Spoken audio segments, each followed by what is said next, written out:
Traditionally, understanding linked lists, that is, the dynamically allocated data structures that grow and shrink as needed in your program, is something that's challenging for C programming students. So I found the best way to start thinking about linked lists before you start coding them is by drawing a picture. This is one of those situations where drawing a picture is really, really useful. So in this video, I'll draw some simple pictures, crude pictures, of linked lists and how they work and how they're built, and then the next video we'll go through the C code to actually do that. So let's get started.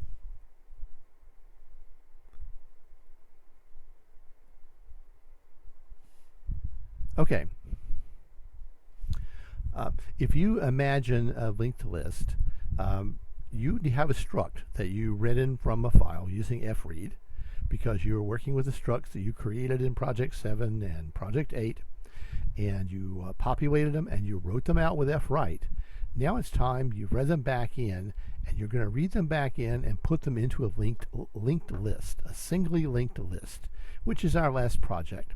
So we're going to create a dynamic data structure that will create a node, that's one element in a linked list, as needed, put your data from fread into it, and then link it together so when we're done, we have a complete data structure that holds all of the different structs that you wrote out to the file. So first, let's draw a struct like this. It's pretty simple. We'll draw a rectangle. And the important part of the rectangle, we're going to divide it in two.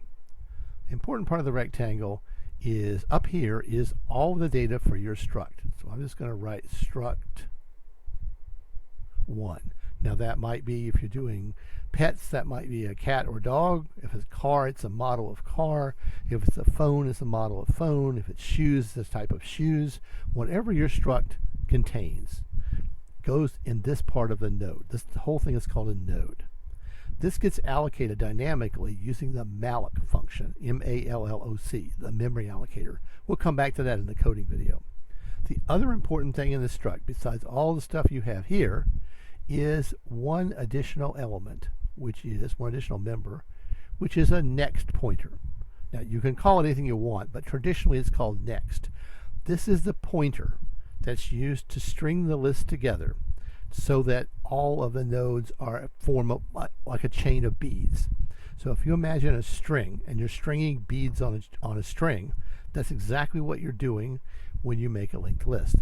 In order to manipulate the list, we need 3 pointers. I can hear you shuddering. Oh no, 3 pointers. But it turns out you need a pointer to the beginning of the list, traditionally called head, a pointer to the end of the list, traditionally called tail, and a temporary or working pointer that is used to go item by item through the list, and we'll just call it temp, TMP, because it's hard to come up with a really good name for it. So here's the struct, and I've read in this part up here from using fread. So I'm going to have a pointer called head, which points to this element. Okay, it points to the very first item on the list. I also need a pointer called tail, which points to the last item on the list, because you need to know where the head of the list is, because you need to know where to start when you want to go through and print the list out. You need to know where the tail or end of the list is, because that's where you add new items as you fread them from the file. So I'll draw this as pointing to the same place as head, and there's one more pointer involved, so that's 2. Here comes the third one. The third one is the next pointer, and I'm going to draw it as pointing to a 0 or pointing to null, because right now it doesn't point to anything. And of course out here is temp, the pointer we used when we malloc this, and temp points here also. So you've got 3 pointers pointing to the same thing, plus the pointer in the struct. That's a 1 element list. Okay, just 1. To add items to that list, we're going to change these head and tail pointers, and we're going to malloc new structs, and we're going to use these pointers to keep track of the list as it grows. So first, I'm going to erase some things. I'm going to have to keep changing this diagram as we go, because as we go, it changes, it grows. Items are added to the list, pointers change their values. So let's add a new node now. So the first thing that happens is temp no longer points here. Temp points, better fix my struct. Temp is now going to point to a brand new node that we malloc. So I'm going to draw it right down here because I'm to keep my space tidy. This is struct 2. So again, if you're doing cars, the first one is the Ferrari and the second one is the Lamborghini, right? Whatever. Struct 2. It also has a next pointer. Every node has a next pointer. Temp points down here because temp is what we use to get the memory from the memory allocator from malloc. And now we need to hook it into the list because right now we have 2 nodes and they're not connected, right? This list stops here and this isn't even a list. So let's hook them together. That involves some more erasing and reconnecting, which you are doing in the code by just using the assignment operator. It's that simple. It's actually easier to do in code than it is to do on this tablet. So no longer does tail point up here. We need to set tail. I keep overriding some of my graphics here. We need to set tail. Let me just fix that. And I'll patch up my drawing a little bit here so it looks a little better. Head still points here.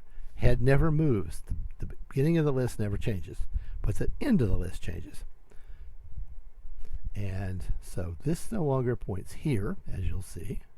The next pointer points, now it points here to the next node in the list, hence the name next pointer. And tail now points to the end of the list. So now I have a list. This is a 2-item list, 2-node list, which has a beginning and an end. And of course, there's this, what's the value of the next pointer for the very last node? Well, there is no meaningful value, so we're going to make it point to null. That's a good way of showing that that's where the list ends. And that comes in handy when we traverse the list, or that is when we move down the list from head to tail, node by node. So that's a 2-node list.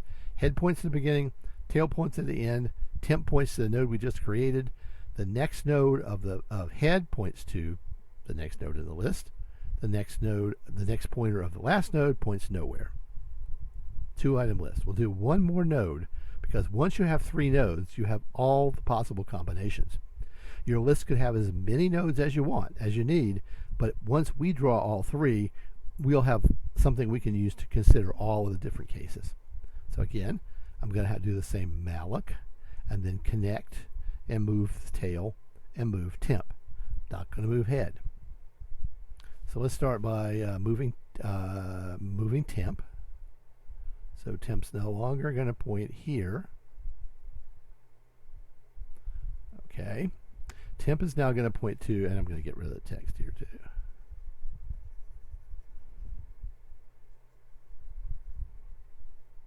Okay. So let's make a new node. We malloc a new node. This is struct 3. Maybe this is a different car or a different kind of shoes or a different kind of cell phone or a different kind of pet. It has the next pointer. Temp points down here now because temp is the pointer we used to get that memory in the first place. We need to move the next pointer of this list so that now instead of pointing to null, it points to the new node, and we need to move tail so that tail now points to the last node. So tail now points down here. And of course, as you probably guessed by now, the next pointer of the very last node points to null. So that's a complete list. I'm just patching up the drawing a little bit where I erased too much stuff. let's say you now need to print this out. You want to traverse the list, that is, you want to have a for loop or a while loop that goes through the loop you built, printfing it out so you can see that you built it correctly.